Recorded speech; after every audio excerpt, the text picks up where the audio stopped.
Hello everyone. हमारे channel पर आप सभी का एक बार फिर से बहुत बहुत स्वागत है। सन 2020 के डरावने दुस्वप्न कोरोना काल के बाद 2021 एक नई उम्मीद लेकर आया है और वह उम्मीद है कोरोना की वैक्सीन। सबसे पहले कोरोना की वैक्सीन बनाने के लिए देश और दुनिया के वैज्ञानिकों का हम सभी का बहुत बहुत धन्यवाद। इस उम्मीद की किरण के बीच लोगों के मन में बहुत से सवाल, कंफ्यूजन और कहीं ना कहीं डर है। और वो डर है कोरोना की वैक्सीन को लेकर कि कोरोना की वैक्सीन के साइड इफेक्ट्स क्या होंगे। दो अप्रूव्ड वैक्सीन, कोविशील्ड, कोवैक्सीन में से क्या हमें चॉइस मिलेगी कौन सी वैक्सीन हम लगवाना चाहते हैं, या फिर अगर हम वैक्सीन ना लगवाएं तो क्या होगा, वगैरह वगैरह वगैरह।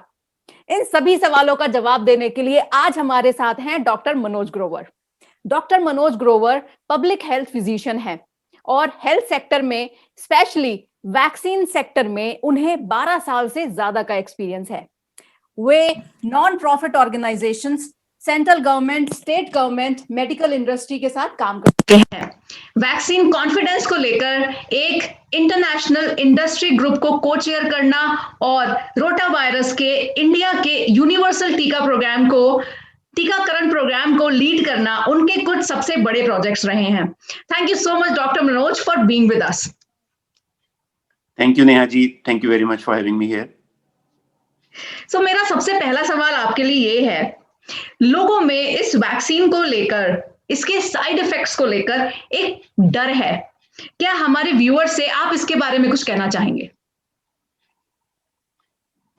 देखिए, आई थिंक लोगों को किसी भी नई चीज के लिए, जब कोई भी नई चीज, कोई भी नई दवाई या कोई भी नई वैक्सीन आती है हमारे सामने, तो एक नएपन का एक थोड़ा सा डर होता है, विच इज जो काफी स्वाभाविक है, नेचुरल है। इसमें कोई ऐसी बात नहीं है कि जो हम सोचें कि ये पहली बार ऐसा हुआ है।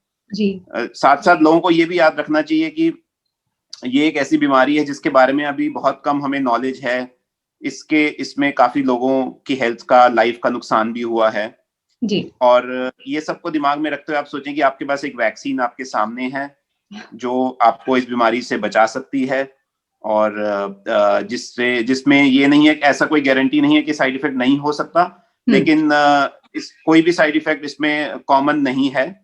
जो भी अगर हो सकता है वो कि रेयर है, क्योंकि काफी ट्रायल्स, हजारों लोगों में ये ट्रायल की जा चुकी है, उसके बाद ही ये कॉमन मैन को दी जा रही है। और इसमें हमारी जितने भी अथॉरिटीज हैं, सबने इसके डेटा को अच्छे से देखा है और उन्होंने इसको सेफ पाया है। तो आई थिंक मेजॉरिटी लोगों के लिए इसको वैक्सीन को लेने में कोई भी हिचकिचाहट नहीं होनी चाहिए। तो मेरी एडवाइस यही रहेगी कि आप अपने, जो भी आपके फैमिली डॉक्टर हैं, उनसे डिस्कस कीजिए, और जब भी आपको वैक्सीन लेने का मौका मिले तो आप जरूर सेंटर पे जाइए और उनसे डिस्कस कीजिए कि आप वैक्सीन लेना चाहते हैं, तो वो आपको सही राय देंगे। Okay, thank you so much for this. Bharat में दो अप्रूव्ड वैक्सीन हैं, कोवैक्सीन और कोविशील्ड। क्या लोगों को ये चॉइस दी जाएगी कि वे कौन सी वैक्सीन लगवाना चाहते हैं? देखिए, अभी तक तो एक चॉइस नहीं दी जा रही, क्योंकि ये एक्चुअली चॉइस देना बहुत मुश्किल है। क्योंकि ये एक बहुत बड़ा, आप सोचिए कि नेशन वाइड एक प्रोग्राम चल रहा है, जिसमें अगर हम एक एक इंडिविजुअल को चॉइस अगर दें तो बहुत मुश्किल हो जाएगा इसको मैनेज करना। तो दोनों ही वैक्सीन जो हैं, दोनों ही वैक्सीन के फायदे हैं। दोनों ही वैक्सीन में साइंटिस्ट ने और हमारे रेगुलेटर्स ने उसके डेटा को देखकर ये डिसाइड किया है कि ये दोनों ही फायदेमंद है। तो इसमें से कोई भी वैक्सीन अगर आपको मिले तो आप उसको ले सकते हैं। ओके, तो सेंटर पे जाके ही हमें पता चलेगा कि कौन सी वैक्सीन एक्चुअली हमें दी जाएगी। यस। ओके, सो बहुत से लोग एक्चुअली वैक्सीन लगवाना ही नहीं चाहते हैं, उनको आप कुछ कहना चाहेंगे? उनको मैं यही कहना चाहूंगा कि देखिए, एडल्ट वैक्सीनेशन, मतलब कि हमेशा हमने सोचा है कि वैक्सीनेशन सिर्फ बच्चों के लिए ही होती है। पहली बार आपने ऐसी कोई वैक्सीन, ज्यादातर लोगों ने पहली बार, और भी ऐसी वैक्सीन हैं जो पहले भी एडल्ट्स को दी गई हैं, बट आई थिंक इतने बड़े स्केल पे ये पहली बार एक वैक्सीनेशन हो रहा है, तो लोगों के मन में मतलब एक सोच, एक हेजिटेंसी होना या एक डर होना एक नेचुरल है। बट मैं यही कहूंगा कि ये मौका है। देखिए वैक्सीन जो वर्ल्ड में बन रही है वो एक अभी लिमिटेड क्वांटिटी में ही बन पा रही है, तो जब जिसको मौका मिले, अभी डॉक्टर्स या हेल्थ वर्कर्स या वॉरियर्स से स्टार्ट किया गया है, धीरे धीरे और एज ग्रुप्स को भी कवर किया जाएगा। तो इतना इसमें इतना गवर्नमेंट और जितने हेल्थ वर्कर्स हैं इतना मेहनत कर रहे हैं इसको करने में, तो आपका मौका जब आएगा तो उसको जरूर लीजिए, क्योंकि दोबारा उनके लिए दोबारा ये सब ऑर्गेनाइज करना आपके लिए बहुत मुश्किल होगा। तो इस मौके को, इस लोगों की इस मेहनत को आप उसका फायदा उठाएं और मतलब डरे नहीं, जरूर अपने अपने डॉक्टर के पास जाएं, उनसे डिस्कस करें, आपकी जो भी हेल्थ कंडीशंस हैं उनसे सारी डिस्कस कीजिए। And I think majority of लोगों में इस वैक्सीन को लेने में कोई भी डरने की बात नहीं है। ओके लोगों में एक ये भी डर है कि वैक्सीन जनरली 10 से 15 साल लेती हैं कोई भी वैक्सीन डेवलप करने के लिए, और ये वैक्सीन इतनी जल्दी आ गई है। एक लोगों में खुशी भी है, लेकिन कहीं ना कहीं इस चीज को लेकर डर भी है। क्या इसको आप एड्रेस करना चाहेंगे? देखिए वर्ल्ड में बहुत सारी वैक्सीन आप देख रहे हैं धीरे धीरे आ रही हैं, और ये सब ही वैक्सीन उतनी ही जल्दी आई हैं। ऐसा ये बात बिल्कुल सही है कि ऐसा पहले कभी नहीं हुआ कि एक साल में वैक्सीन तैयार भी हो गई और लोगों को लगने भी लगी।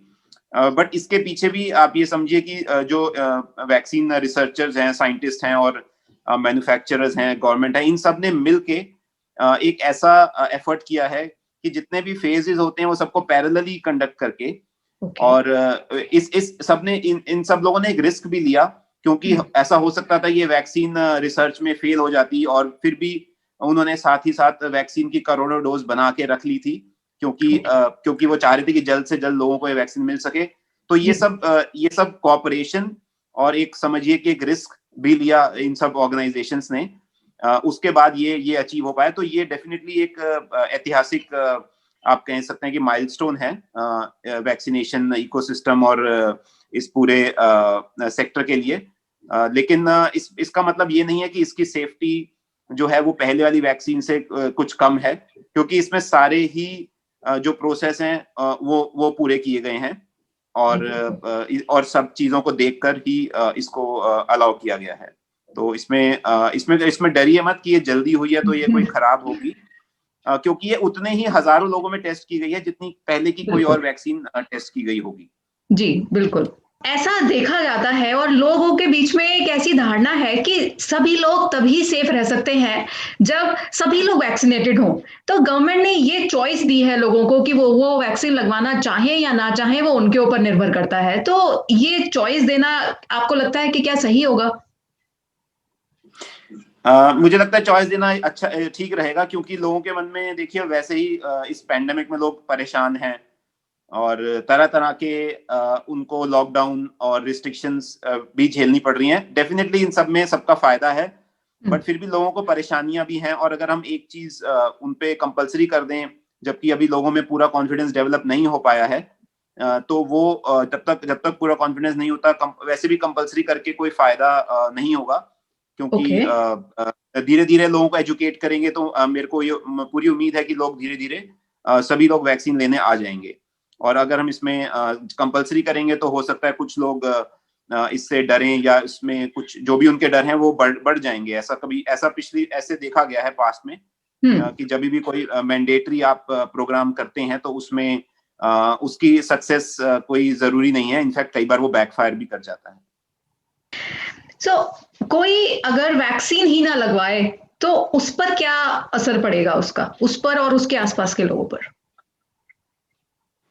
देखिए अगर मेजॉरिटी लोग वैक्सीन लगवा लेते हैं, जैसे कुछ साइंटिस्ट कह रहे हैं कि 70% के आसपास अगर लोग वैक्सीन लगवा लेते हैं तो इससे एक हर्ड इम्यूनिटी आ जाती है, और इससे बाकी जो 30% है उनको भी वैक्सीन की एक तरह से प्रोटेक्शन, इनडायरेक्ट प्रोटेक्शन मिल जाती है, बिकॉज क्योंकि उन तक कहते हैं कि डिजीज या वायरस पहुंचने की जो वो है प्रोबेबिलिटी वो बहुत कम हो जाती है। लेकिन अगर अभी शुरुआत है, अगर शुरुआत में जो लोग हैं जिनको वैक्सीन मिल रही है और वो नहीं इसको ले रहे हैं, तो डेफिनेटली उन पे रिस्क है। ऐसा नहीं है कि वो जब तक 70% लोग वैक्सीनेट नहीं हो जाते तो तब तक उन पे रिस्क रहेगा। तो इसलिए ना लेना इस समय तो अच्छा डिसीजन नहीं होगा। ओके अभी रिसेंटली हाल ही में भारत बायोटेक जो कोवैक्सीन बनाने वाली कंपनी है, उन्होंने कुछ गाइडलाइन जारी की हैं कि ऐसे लोग जिन्हें कोई वैक्सीन के इंग्रेडिएंट से लेकर कोई एलर्जी है या फिर ब्लड से रिलेटेड कोई बीमारी है, वो कोवैक्सीन को ना लें। तो क्या ऐसे लोगों को कोविशील्ड दी जाएगी? देखिए, ये इसको बोलते हैं कॉन्ट्राइंडिकेशन। ये जो कॉन्ट्राइंडिकेशंस हैं, ये हर वैक्सीन में होती हैं, किसी में थोड़ी ज्यादा, किसी में थोड़ी कम। तो ऐसा नहीं है कि सिर्फ कोवैक्सीन में होंगी, ये कोविशील्ड के लिए भी ज्यादातर इसमें से वैलिड होंगी। इसलिए बेस्ट यही रहेगा कि आप अपने जो फिजिशियन है, अपने डॉक्टर हैं, उनसे डिस्कस कीजिए, और जो हेल्थ वर्कर हेल्थ सेंटर पे उनसे भी डिस्कस कीजिए, क्योंकि गवर्नमेंट ने इसकी पूरी लिस्ट निकाली है कॉन्ट्राइंडिकेशन की। तो आप मिनिस्ट्री ऑफ हेल्थ की वेबसाइट पे जाके भी देख सकते हैं कि कौन कौन सी कंडीशंस हैं। बट ये सब बहुत रेयर कंडीशंस हैं, ज्यादातर लोगों को इसके बारे में चिंता करने की जरूरत नहीं है। लेकिन जब भी आप वैक्सीनेशन के लिए जाते हैं, सिर्फ कोविड की बात नहीं है, किसी भी वैक्सीनेशन के लिए जाते हैं, तो पहले आप जो भी डॉक्टर या जो भी हेल्थ वर्कर है, वहां उनसे डिस्कस करते हैं कि मेरे ये पास्ट में ये मेरी हिस्ट्री रही है डिजीज की, मेडिकल हिस्ट्री अपनी बताएं आप लोगों उनको। जो भी वो क्वेश्चन पूछे उसका सही आप जवाब दीजिए, और अगर आपके मन में कोई डाउट है तो डेफिनेटली वो वहां पे उस डाउट को क्लियर करने के लिए भी वो पूरे आपको सपोर्ट करेंगे। तो इसलिए ये कुछ कंडीशंस हैं, बट वो रेयर कंडीशंस हैं, और अगर किसी को ऐसा साइड इफेक्ट होता भी है तो उसके लिए भी सेंटर पे दवाइयां होती हैं कि रेयरली किसी को होता है तो कि उस व्यक्ति के जो भी कॉम्प्लिकेशन है उसको कंट्रोल किया जा सके। ओके, सो मेरा आखिरी सवाल आपसे ये है, और जो सबसे इंपॉर्टेंट है, हर कोई ये जानना चाहता है कि हमारा देश, हमारा इंडिया कोरोना फ्री कब होगा? देखिए, ये कहना अभी इतना आसान तो नहीं होगा, क्योंकि काफी लोग प्रिडिक्ट कर रहे हैं, और पहले भी प्रिडिक्शंस हुई हैं, बट जरूरी नहीं कि सारी प्रिडिक्शंस ठीक हुई हों। लेकिन एक जो हमारे पास क्राइटेरिया कह सकते हैं, जो हर्ड इम्यूनिटी का मैंने आपको बताया कि जब लगभग 70% लोगों को प्रोटेक्शन मिल जाती है, ज्यादातर वो प्रोटेक्शन वैक्सीनेशन से मिल सकती है, बट वो प्रोटेक्शन आपको नेचुरल इन्फेक्शन से भी मिलती है। तो ये आप दिमाग में रखें। तो अगर वैक्सीनेशन जल्द ही आगे होगी और सब लोग लगवाते जाएंगे, तो ये मुझे लगता है 1-2 सालों में ये हम देख सकते हैं कि इसका कम हो जाए। मतलब एंड कहना मुश्किल है, बट इतना कम हो सकता है कि उसके बाद हमारी लाइफ नॉर्मल की तरह हम जी सकते हैं। और होपफुली जितनी म्यूटेशंस वगैरह हम देख रहे हैं दुनिया में, कुछ कंट्रीज में म्यूटेशंस हो रही हैं, ये भी हमें होप रखनी चाहिए कि ऐसा ना हो कि कोई ऐसी म्यूटेशन हो जाए जिससे वायरस की कोई, मान लीजिए वैक्सीन से प्रोटेक्शन में प्रॉब्लम आए या सीवियरिटी में प्रॉब्लम आए। तो ये सब चीजें अजम्पशंस हमें रखनी पड़ेंगी कि हमारी वैक्सीन जो है वो हमें इन सब प्रॉब्लम्स के बाद भी प्रोटेक्शन दे पाएगी, और सब लोग टाइम पे वैक्सीनेशन लेंगे। एंड उसके बाद भी देखिए, कोई भी वैक्सीनेशन की 100% प्रोटेक्शन नहीं है। तो वैक्सीनेशन जब तक 70% लोगों को ना मिले, तब तक बाकी सब लोगों को भी मास्क पहनना और सोशल डिस्टेंसिंग जैसे प्रिकॉशंस कंटिन्यू रखने पड़ेंगे। ओके, तो आपका ये कहना है कि 1-2 साल में हम ये उम्मीद कर सकते हैं कि शायद हमारी लाइफ नॉर्मलाइजेशन की तरफ जा सकती है, और तब तक तो सोशल डिस्टेंसिंग और मास्क ही सबसे बड़ा हमारे लिए एक हथियार है। बिल्कुल। बट मैं इस चीज की, मुझे एक उम्मीद भी है कि लोगों को, ज्यादातर लोग अब इस चीज की आदत उनको पड़ गई है, ये प्रिकॉशंस फॉलो करने की। तो ये कहना कि लाइफ हमारी नॉर्मल हो जाएगी, हो सकता है। आई थिंक मोदी जी ने, प्रधानमंत्री जी ने भी कहा था कि अब जैसे चेहरे को ढकना, मुंह को ढकना, हो सकता है हमारा स्वभाव में ही आ जाए। तो इवन दो ये हमारी कोविड से पहले की नॉर्मल लाइफ नहीं होगी, बट इसकी हमें आदत पड़ जाएगी, तो हम ना सिर्फ कोरोना बट और भी इस तरीके की बीमारियों से बच सकेंगे। जी बिल्कुल।